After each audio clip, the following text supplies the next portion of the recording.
عملیات یا تعویذات یا روحانیت کے حوالے سے لوگ رابطہ کرتے ہیں، تو میں ہمیشہ یہ بتاتا ہوں کہ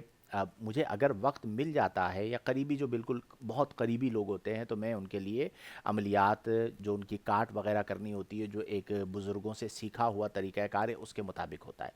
لیکن ہمارے ہاں جو بھی حزب البحر کا معاملہ ہے، روحانیت ہے، عملیات ہیں، یہ صرف اور صرف اللہ کی رضا کے لیے ہیں۔ ٹھیک ہے، کوئی آپ سے کوئی چیز نہیں منگائی جائے گی، کوئی آپ سے پیسے نہیں لیے جائیں گے، للہ فی اللہ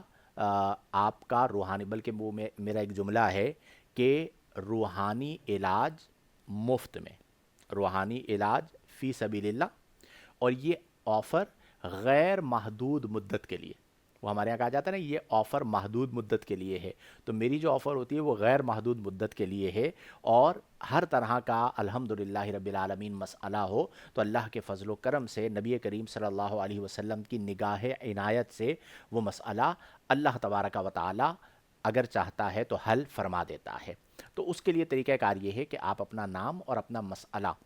ہمیں واٹس اپ کر دیں گے، وہ میسیجز مجھ تک پہنچ جاتے ہیں، تو میں جو پڑھائی کا وقت ہوتا ہے اس میں ان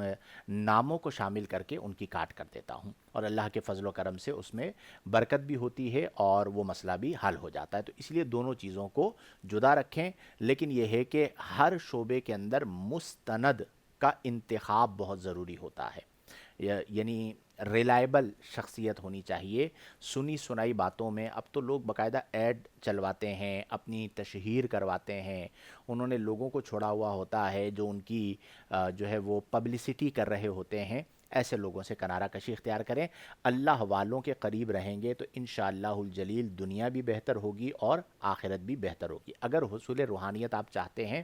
تو اس کا ایک اور طریقہ کار یہ ہے کہ آپ ہر نماز کے بعد تسبیح فاطمہ پڑھیں۔ میں نے اپنی لائف میں جتنے بھی وظائف کیے، چاہے وہ دعائے حزب البحر ہو، وہ دعائے سیفی ہو، وہ جو ہے وہ چہل کاف ہو، دیگر بہت سارے وظائف ہیں، میں نے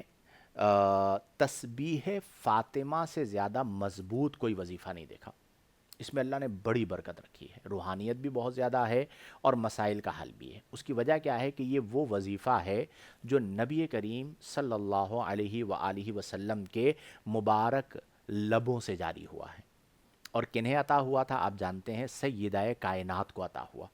تو اس نسبت سے آپ نے تسبیح فاطمہ آپ پڑھیے، اللہ کے صفاتی نام کا ورد کیجئے تو انشاءاللہ اس کی برکت نصیب ہوگی۔ میں اللہ کے حضور دعا کرتا ہوں کہ اللہ تبارک و تعالی ہمیں روحانیت و نورانیت عطا فرمائے، اپنا قرب عطا فرمائے، محض عملیات کو عملیات کے طور پر کرنے اور اس سے روحانیت کا کوئی تعلق نہ ہو، اس سے بچنے کی توفیق عطا فرمائے، اور اس میں ہم نے وہ جو چیزیں شامل کر لی ہیں جو نہیں ہونی چاہیے، جسے میں نے شعبد بازی کہی ہے، تو ان چیزوں سے ہمیں بچنے کی توفیق عطا فرمائے۔ اب یہ چند لوگ اس طرح کی حرکتیں کرتے ہیں اور دنیا کے سامنے جو پیغام جاتا ہے وہ کیا ہوتا ہے، دیکھیں یہ اسلام ہے۔ اب وہ جو بندہ ہے جو ایک مجمع لگا کے کھڑا ہے، اس کے پاس 50,000 لوگ ہیں، لاکھ لوگ ہیں، افراد کی کثرت دلیل حقانیت نہیں ہے، ٹھیک ہے؟ یعنی حق کثرت کے ساتھ ہو یہ ضروری نہیں ہے۔ آپ غزوہ بدر، آج غزوہ بدر بھی ہے، آپ دیکھ لیجئے کہ اس میں حق جو تھے وہ 313 تھے، اور کفار کا جو مجمع تھا وہ 900 پلس کا تھا، تقریباً 1000۔ تو اگر کسی کے پاس مجمع بڑا ہے تو آپ چلے جائیں پڑوسی ملک میں، ایسے ایسے جو ہے وہ سادھو قسم کے شکتی لے کر ایسے ایسے بابے بیٹھے ہوئے ایسی ایسی حرکتیں کرتے ہیں کہ اللہ کی پناہ، تو کیا ان کا مجمع دیکھ کر آپ انہیں حق پر سمجھ لیں گے؟ تو اس طرح کا جو لوگ مجمع لگاتے ہیں اور پھر وہ اس طرح کی زنجیریں اور حرکتیں کرتے ہیں تو لوگ انہیں دکھاتے ہیں دیکھیں یہ اسلام ہے۔ تو یہ جو آپ دکھا رہے ہیں یہ اسلام نہیں ہے، اسلام قال اللہ قال الرسول ہے، کسی کا کوئی عمل اسلام نہیں ہے۔ اب کچھ لوگ تماشا لگاتے ہیں جنات کی حاضری کا، ویڈیو بنا رہے ہوں گے وہ حاضری، اور مطلب ایسی ہی جاہلانہ حرکتیں کرتے ہیں کہ ہمیں دیکھتے ہوئے شرم آ رہی ہوتی ہے، ان لوگوں کو کرتے ہوئے شرم نہیں آ رہی ہوتی۔ ایک دو ویڈیوز میری نظروں سے ایسی گزری، تو ایسے لوگوں کو جو ہے نا وہ پرموٹ بھی نہ کیا جائے، اور ایسے لوگوں کو خود بھی سمجھنا چاہیے کہ آپ مسلمان ہیں تو آپ اسلام کے نام پر دھبا نہ بنیں، اسلام کی ترقی اور عروج کا ذریعہ بنیں۔ اللہ تبارک و تعالی انہیں عقل سلیم عطا فرمائے اور ہم سب کو روحانیت والی زندگی بسر کرنے کی توفیق عطا فرمائے۔